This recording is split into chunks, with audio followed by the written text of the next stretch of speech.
Karena orang tua juga banyak yang belum ngerti, pemahaman orang tua terhadap teater tuh sebenarnya masih banyak negatifnya dibanding positifnya. Ketika H-1 kita pementasan tuh orang tua ada maki-maki saya karena latihan kok sampai jam segini bla bla bla gitu kan. Padahal ketika tampil saya tanya tuh Mas, waktu itu gimana Bu, bangga nggak anak yang bisa tampil dan selalu bangga banget kalau misalkan dia mau masuk jurusan teater nanti ketika kuliah. Saya setuju. Gitu. Sampai gitu ya? Sampai kayak gitu.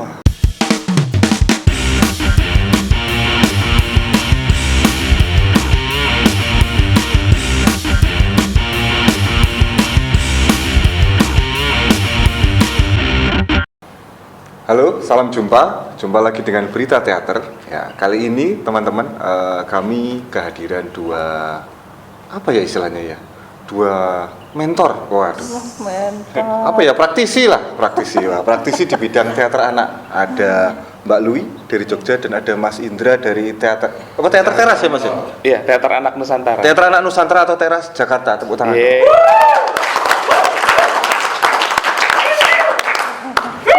Ini seneng saya kalau yang nonton di studio banyak itu jadi nggak krik-krik ya. Sampai biasanya 1.000 penonton. Oh iya, luar biasa. Wah, gokil pokoknya. Ya, sehat Mbak Lui? Alhamdulillah sehat. Mas Indra? Alhamdulillah sehat. Sudah jauh-jauh kami hadirkan loh dari Jakarta ke Jogja. Mbak Lui Jogjanya mana Mbak? Saya di Gunung Bangunjiwo. Oh, Bangunjiwo. Wah, dekat. Saya di Bendowarjo. Oh, dekat ya. Kalau Mas Bantulnya mana? Ya, oke. Mbak Lui juga bergerak di teater anak berarti ya Mbak ya? Iya, di teater anak, remaja dan dewasa. Oke. Apa sih yang membuat sebenarnya nggak semua orang teater itu tertarik dan berani untuk bergelut di bidang teater anak. Dan aku yakin itu pasti banyak juga. Aku sendiri juga kalau disuruh megang ngajar anak teater anak itu wah tuh beda, challenge-nya beda. Kira-kira apa sih yang membuat Mbak atau Mas ini punya ketertarikan atau keberanian bergerak di bidang teater anak itu gimana ceritanya? Monggo Mbak Lui dulu mungkin. Iya, kalau saya senang dulu sama anak-anak. Oh. Iya, dari situ ini kan saya muncul mendirikan teater anak itu saat pandemi. Oke. Oh, berarti sebelumnya baru ya? yang dewasa-dewasa kalau pentas itu. Nah, karena anak-anak ini hampir sekian tahun itu kan terpenjara. Artinya tidak boleh berinteraksi, tidak boleh ini, tidak boleh itu. Ini kan kasihan. Yeah. Artinya apa ya, menghambat proses sosialisasi maupun proses kreativitas anak itu terbatas. Nah, di situ saya muncul keinginan untuk merangkul mereka. Nah, pertama itu tetangga-tetangga dulu. Kemudian anaknya seniman-seniman. Itu anaknya Atut, anaknya Dwi Lighting. Oh, itu yang namanya saya. Namanya nama lampu semua itu ya? Iya, lampu itu. Bim sama apa ya. itu? Oble apa ya? Lupa. Iya. Fresnel. Gitu. Nah, jadi mereka juga saya ajak untuk ngumpul, saya rangkul supaya dia juga punya kegiatan. Artinya yang pertama dia punya sosialisasi, punya kumpul, punya teman yang dia tidak kenal menjadi kenal. Yang dia tidak biasa berinteraksi dengan orang lain akhirnya membaur. Dan kepercayaan dirinya juga luar biasa. Di situ saya menciptakan bagaimana mereka saya bentuk untuk karakternya. Nah, kemudian setelah itu juga mengalihkan gadget. Ya. Supaya anak-anak ini sedikit waktunya saya korupsi. Hati-hati nih. saya alihkan untuk kegiatan ini biar tidak megang gadget terus. Selama pandemi itu kan mereka pegangnya gadget terus di kamar, gadget, kemudian sekolah online dan lain sebagainya. Ini kan bahaya untuk mereka. Jadi itu sih yang menginspirasi saya. Kemudian saya juga nggak terfikirkan diundang sama BPNB datang ke rumah bahwa di tempat kami ada kegiatan selama pandemi. Terus diundang untuk pentas di sana. ya diundang di kelurahan. Nggak apa-apa main di kelurahan, nggak apa-apa. Yang penting mereka punya empiris. Punya empiris untuk ditonton orang, diketawain orang, ditepui. Ini luar biasa buat saya. Mungkin itu. Oh, berarti memang baru mulai dari pandemi itu ya, Mbak ya? Kalau anak-anak iya, tapi kalau yang teater dewasa sejak 2015. 2017 dapat nik dari Jogja. Oke. Apa itu nama komunitasnya, Pak? Teater Embrio. Teater Embrio. Iya. Kalau teman-teman saya yang suka godain saya tuh kalor itu. Adiknya kakak mas saya Alit itu kan teman saya SMA. Nek ngomong teater Sembrio kurang ajar. Oh, iya. Itu kalau dewasa ya, Mbak ya? Dewasa. Oke. Udah ya alhamdulillah diberi kepercayaan dinas dapat danais itu. Ada beberapa judul naskah yang saya pentas. Oke. Itu mungkin kalau tua sedikit namanya jadi teater janin mungkin, Mbak ya. Atau zigot. Nah, itu zigot itu. Iya kan? Ya, ada yang itu ada filosofinya. Oh, ada filosofi. Gimana, Pak? Ada. Embrio itu masa ada omong nih? Iya. Ya biar tahu toh kenapa namanya embrio. Kenapa enggak ovum atau itu apa? cuma sekedar afirmasi supaya nanti besok kalau mereka pentas kemana-mana bisa proses kreatif sendiri di teater Embrio meneruskan karena legalitasnya sudah jelas.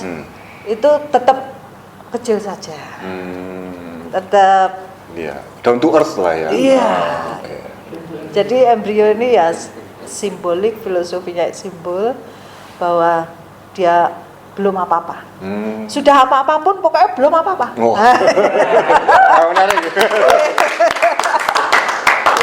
Biar mendidik mereka untuk tetap rendah hati. Betul. Gitu aja. Wah, menarik. Nah, kalau Mas Bang lah ya. Iya. Bang Plecet. Wah, ya. repot ini konteksnya. Oke, gimana Bang? Kenapa kok jadi tertarik bergelut di dunia teater anak? Tapi sebelumnya memang berangkatnya dulu memang teater kasarnya teater konvensional dulu ya? Atau gimana Bang? Justru sebenarnya aku ikut berteater tuh sebuah lonjakan yang aneh karena SMA tuh kan nggak ikut ekskulnya, tapi selalu disuruh ikut tampil. Nah pas lulus SMA malah diminta buat bantuin ngajar, sedangkan kita nggak pernah belajar teorinya kayak gitu-gitu kan.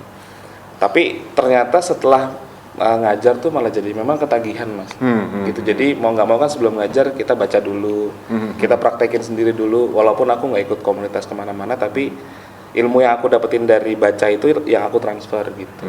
Aku tuh ngajar di beberapa sekolah sampai tahun 2000, itu dari 2006 aku ngajar di sekolah-sekolah sampai di 2012 itu kayak ada sebuah keinginan tergerak kalau misalkan mereka cuma ada di sekolah doang, mereka nggak ke expose gitu kan. Akhirnya kita coba bikin sebuah rencana buat tampil waktu itu di Museum Fathahillah. Kita coba berkoordinasi, ternyata Museum Fathahillahnya lagi renovasi waktu itu. Akhirnya kita pupus, terus ngobrol sesama yang bantuin ngajar. Malah kita akhirnya, yaudah yuk kita coba ke gedung pertunjukan aja. Mungkin memang udah saatnya kali kita coba katanya gitu. Itu pertama kali kita masuk ke gedung pertunjukan, namanya Gor Bulungan kalau di Jakarta Selatan. Ya justru yang dipegang sama olahraga, bukan dari Dinas Kebudayaan.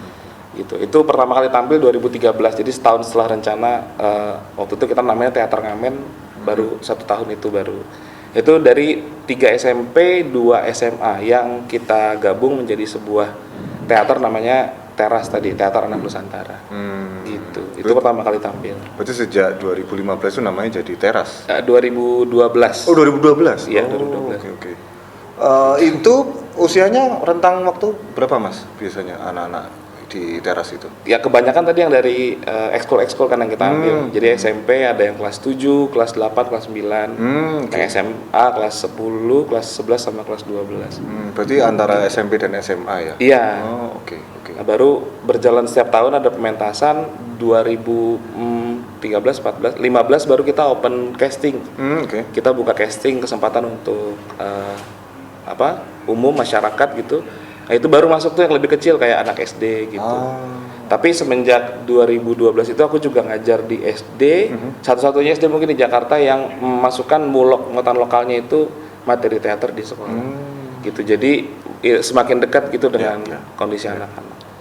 Gitu. Dari situlah semakin banyak anak-anak yang ikutan. Tapi sebelumnya memang Bang Indra ini memang sebelum mengajar belum pernah ini ya, maksudnya ada aktivitas yang berhubungan dengan anak-anak gitu, atau memang baru itu ketika ditantang untuk mengajar itu baru mengajar anak-anak itu? Betul. Jadi 2006 itu kan aku udah ngambil kuliah waktu itu kan, sistem informasi komputer. Karena nggak tahu mau ngapa-ngapain, akhirnya masuk ke kampus yang materinya nggak ngerti apa-apa. Pas coba ngajar teater itu malah jadi kerasan gitu. Akhirnya 2010 aku pindah ke jurusan pendidikan. Walaupun bukan pendidikan PPKN atau bahasa Indonesia, bukan bahasa Indonesia, aku ngambilnya PPKN gitu. Yang penting aku bisa lanjutin ngajarnya gitu. Wah, ini menarik dari sistem komputer tadi Mas. Sistem komputer. Jadi bikin komunitas teater. Wah. Cukup ya, kalau dipikir-pikir ya memang agak jauh, tapi ya namanya juga teater bisa mencakup banyak hal ya Mas. Nah, ini menarik karena kalau Bang Indra tadi dari SD, udah mulai SD tadi, SD sampai SMA. Kalau Mbak Lui tadi memang anak-anak aja ya Mbak, atau? Anak-anak yang belum sekolah. Pra sekolah berarti? Iya, PAUD, TK, SD, SMP.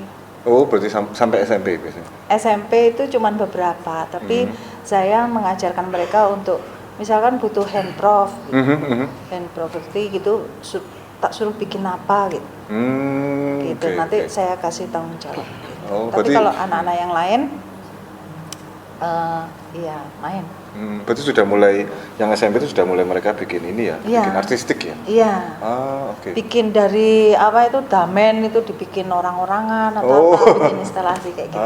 Oke. Nah, ini menarik karena ya aku juga pernah mencicipi mengajar anak ya, karena memang ternyata beda ya, maksudnya setiap rentang umur beda bahkan banget.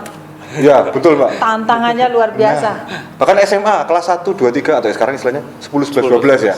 Itu saja beda tingkatan, udah beda treatmentnya. Benar. Nah, kalau mungkin ada yang bisa dibagikan nggak Mbak? Maksudnya Mbak Lui atau Bang Indra kira-kira gimana sih triknya, atau ada nggak sih karakterisasi cara menghadapi, taruhlah misalnya anak prasekolah, terus anak SD pun juga dari rentang umur TK, SD dari umur segini sampai umur segini, itu biasanya gimana, SMP pun kelas 7, 8, 9 gimana, terus SMA gimana, itu ada ininya nggak? Mungkin pengalaman yang bisa dibagikan yang teman-teman temukan, gini nih kalau mentreatment mereka, monggo ada yang mau? Siapa yang mau? Tak boleh minum. Nggak boleh. Ini bukan cuma hiasan Mbak. Ini bukan acting ya? Bukan acting. Monggo, mungkin Bang Indra dulu, silakan Bang. Gimana? Mungkin kalau untuk usia-usia mereka lebih banyak praktek kali daripada teori, karena kan mereka nggak ngudeng gitu kalau misalkan kita ngejabarin soal teori, apalagi kalau latihan fisik, olah rasa segala macam gitu. Iya. Jadi langsung dikasih praktek, mereka nyobain. Yang jelas target saya pribadi adalah gimana caranya, tadi mungkin udah disampaikan Mbak Lui, menyibukkan diri mereka ke hal-hal yang lebih positif gitu. Karena orang tua juga banyak yang belum ngerti, pemahaman orang tua terhadap teater tuh sebenarnya masih banyak negatifnya dibanding positifnya. Ketika H-1 kita pementasan tuh orang tua ada maki-maki saya karena latihan kok sampai jam segini bla bla bla gitu kan. Padahal ketika tampil saya tanya tuh Mas, waktu itu gimana Bu, bangga nggak anak yang bisa tampil di panggung? Bangga banget kalau misalkan dia mau masuk jurusan teater nanti ketika kuliah. Saya setuju. Gitu. Sampai gitu ya? Sampai kayak gitu. Itu yang bikin saya jadi tetap bertahan sampai sekarang, bahwa ternyata memang anak-anak tuh sebenarnya membutuhkan tapi dia nggak tahu harus kemana. Gitu. Jadi kita kasih aja banyakin praktek, banyakin main yang menyenangkan aja, terus juga isu-isunya mungkin yang lebih dekat sama kehidupan mereka sehari-hari. Gitu. Memang kita nggak bedah naskah yang old school atau kayak gimana gitu. Sampai Oedipus dan Sophocles dan sebagainya gitu enggak ya. Waiting for Godot gitu enggak, aduh. Ya, kita yang dewasa aja jeblok ya pikirannya, apalagi ya. Waiting for Gojek, Mas. Waiting for Gokar. Kalau Mbak Lui gimana, Mbak? Kalau aku treatmentnya lebih ini dulu, main dulu. pendekatanku kepada mereka sebelum dia bisa aku setir ke kiri, mereka ikut kiri, nganan ikut nganan, itu saya ajak main-main dulu. Mereka senangnya mainnya apa? Itu untuk umur berapa, Mbak? Itu untuk umur SD. Oh, SD, oke. Tapi kalau yang anak-anak, misalnya main-main gitu, main-main apa gitu, aku mau yang ini.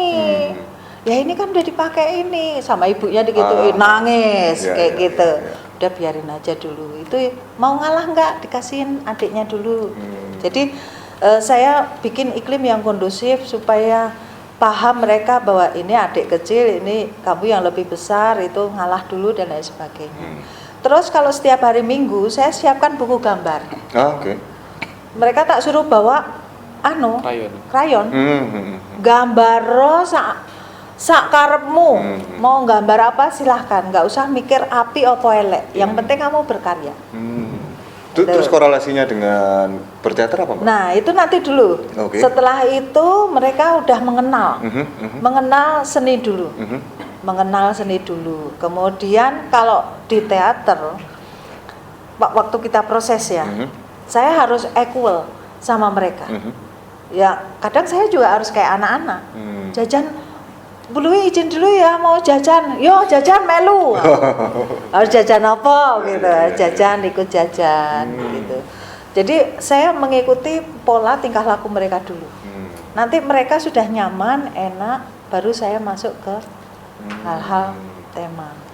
Itu berarti yang digaris bawahi adalah yang penting adalah membuat mereka nyaman dulu. Karena apa ya, anak-anak itu konsentrasinya pendek. Setelah kita ngasih tahu, ngasih pemahaman, ngasih pengertian, itu wes blank meneh dia. Main-main lagi sana sini. Itu kalau kita nggak punya kesabaran yang luas, itu marah mesti kita. Terus kita naik darah, mereka takut sama kita. Nah itu sudah, mereka nggak balik lagi. Betul. Nah itu saya udah seneng dulu supaya frekuensi itu getarannya sama. Nah kalau sudah sama, mereka mau tak apa-apain manut gitu. Gitu. Hari ini kita latihan yang nari dulu. Saya setel musik, gerak dulu, pokoknya mereka seneng dulu. Itu kuncinya. Dan yang saya bukan membandingkan, artinya kalau yang dewasa, ini pengalaman saja. Besok kita latihan yo, jam 7 wis tekan kene. Ono sing tengko jam 8, setengah 9. Kalau dewasa ya. Betul. Iya enggak? Betul. Tapi kalau anak-anak enggak loh. Sebelum jamnya udah muncul. Jam 7, jam 5 wis teko. Jam 5 pagi itu wis tetek, wis dolanan ning arep omahe, wis tetek ning arep omah. Betul. Waktunya kita latihan jam 4. Jam 2 wis teko. Jadi wah iki ketoke nek latihan kudu bengi wae. Nek awan iki aku butuh istirahat. Butuh tidur dulu, aku fresh, aku happy sama mereka gitu. Mereka juga fresh, enak. Nah, terus setiap Sabtu sama Minggu tanpa saya minta pun mereka datang sendiri. Sampai malam juga. Tadi malam teman-teman yang ikut pelatihan di BPPP MPV kemarin kan datang ke rumah. Mereka juga latihan nari. Ada pertunjukan kecil lah mereka datang. Dan itu tidak saya minta. Mereka sudah kayak habit Sabtu Minggu ke rumah Bului. Jadi saya fasilitasi karambol. Bulu tangkis sama kok gitu. Jadi rumah itu sanggarmu ya rumahmu. Jadi mereka dekat dengan lingkungan yang saya bangun kondusif ini, juga dekat dengan teman-temannya yang lain. Wah, gitu. Itu dia. Oh iya. Nah, ini kalau Mbak Lui tadi kan memang dari awal memang sudah menyukai anak-anak ya. Kalau Bang Indra sendiri kan memang tadi kan sempat tiba-tiba langsung ditantang untuk mengajar. Nah, dan ini nggak semua, seperti kataku tadi, tidak semua teatrawan atau aktor atau sutradara dewasa yang mereka punya kemampuan untuk berkomunikasi dengan anak atau ya aku masih canggung kalau sampai sekarang dengan anak-anak. Nah, kira-kira ada tips nggak Mas? Maksudnya gimana sih caranya buat mungkin teman-teman juga termasuk aku untuk belajar bisa berkomunikasi dengan anak itu gimana sih? Kurang lebih sebenarnya udah disampaikan sama Mbak Lui juga. tadi berkaitan dengan nama juga kan, makanya kenapa kita sebutnya teras gitu Mas. Karena pengennya kami tuh selalu menjadi terasnya anak-anak. Teras itu kan biasanya tempat bermain, ngumpul cerita gitu kan. Jadi di situ tempatnya mereka untuk mengeluarkan keluh kesah mereka. Keluar dari rumah, ada masalah di rumah, mereka kumpul di teras, ketemu teman-temannya gitu. Jadi yang pertama kalau menurut saya pribadi adalah membuat tempat senyaman mungkin untuk mereka.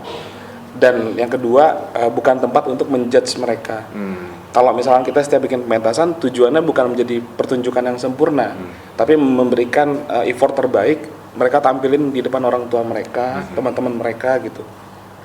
Orang-orang yang sekiranya bisa membuat mereka lebih bangga gitu. Jadi kalau pendekatannya ke sana, insya Allah mereka akan tergerak sendiri buat memberikan yang terbaik gitu di setiap pertunjukan. Nah ini menarik ini, biasanya kalau kita ngomong soal komunikasi melulu soal kemampuan bicara, kemampuan. Tapi ini malah justru berangkat dari ruang dulu ya, memberikan ruang yang nyaman untuk anak-anak dan kemudian kita equal tadi kata Mbak Lui, bagaimana kita bisa menjadi teman. Nah, kalau Mbak Lui ada nggak trik lain mungkin yang berbeda dari Mas Indra soal bagaimana komunikasi dengan anak? Gitu. Komunikasinya ya seperti saya seorang ibu menyampaikan informasinya kepada anak. Jadi pendekatan saya memang ya harus piye ya carane biar dia paham itu. Piye ya carane dia ngerti gitu. Tanpa harus pakai bahasa-bahasa yang verbal atau apa yang membuat mereka nggak paham gitu. Ya wis basa Jawa ya basa Jawa. Kowe ngerti ta ora to le nek kowe ngene iki engko kaya ngene. Kowe nek kaya ngene engko iso dadi rame, iso dadi ini. Waktu proses latihan juga gitu, cuman gara-gara nyebut nama ayahnya aja iso berantem. Iya. Oh, kowe le misah.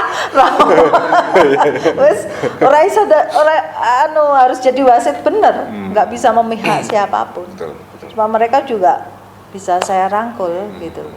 Nah, ketika saya mengajarkan, aku duwe konsep pertunjukan naskah, itu mereka juga tak biarkan mau acting apa sik penting naskah dialognya aja lepas. Kowe ngerti alure ngomongnya kaya ngene lho. Kaya ngene terus kemudian nanti ini terus lawan mainmu akan ngomong ngene ya itu. Jadi kaya kowe nek ngomong ngobrol karo kancamu sehari-hari ngene iki. Oh iya. Kowe kaya pas di depan rumah nongkrong itu dialogmu kaya ngono wae. Jadi kalau itu dalam konsep pertunjukan. Terus saya budayakan juga di sanggar itu kalau datang buang sampah enggak boleh sembarangan. Sudah saya siapkan sampah. Ini belajar dasar untuk etika saja. Kemudian nyapu dulu di tempat. Di tempat sebelum untuk proses latihan. Disapu, diresiki sik, nek ora resik ora sida latihan. Jadi mereka nyapu kemudian disirami sampai adem itu. Betul. Terus saya juga siapkan minuman-minuman yang bisa dijual di sana. Mereka kalau beli nggak, saya kira rasa jajan beli juga nggak mau jalan jajan naik ke atas, selek. Gitu. Di sini ada minuman yang kamu bisa beli, kowe nggo duit ning kono, kowe nek susuke njupukon ning kono untuk mengajarkan kejujuran. Okay. Jadi hal-hal yang saya ajarkan yang basic-basic seperti itu dulu. Nah ini juga menarik, menguatkan Bang Indra tadi juga soal tempat ya, bagaimana memahami bahwa anak-anak itu juga mereka harus memahami bahwa ruang ini adalah orang kita bersama. Yuk kita bangun bareng dulu, baru kita bisa berproses. Iya, saya ciptakan iklim yang kondusif, mereka senang, ini rumah kalian untuk seperti itu. Wah menarik sekali, tapi memang ngobrolin soal teater anak ini banyak banget ya yang bisa digali. Banyak. Tapi Galang sama Mas Andre sudah melirik-lirik karena batasan waktu ya. Oke. Matur nuwun, terima kasih Bang Indra sama Mbak Lui sudah berbagi soal teater anak. Semoga kita bisa membahas soal teater anak di lain kesempatan karena bagiku aku masih punya PR soal teater anak itu bagiku memang ada banyak sekali yang harus digali. Betul. Handling objection. Aku terus jawab ya. Oke, terima kasih Mbak Lui sekali lagi Bang Indra. kita jumpa lagi di episode berikutnya dengan tema yang berbeda. Salam budaya. Salam budaya. Lestari budaya.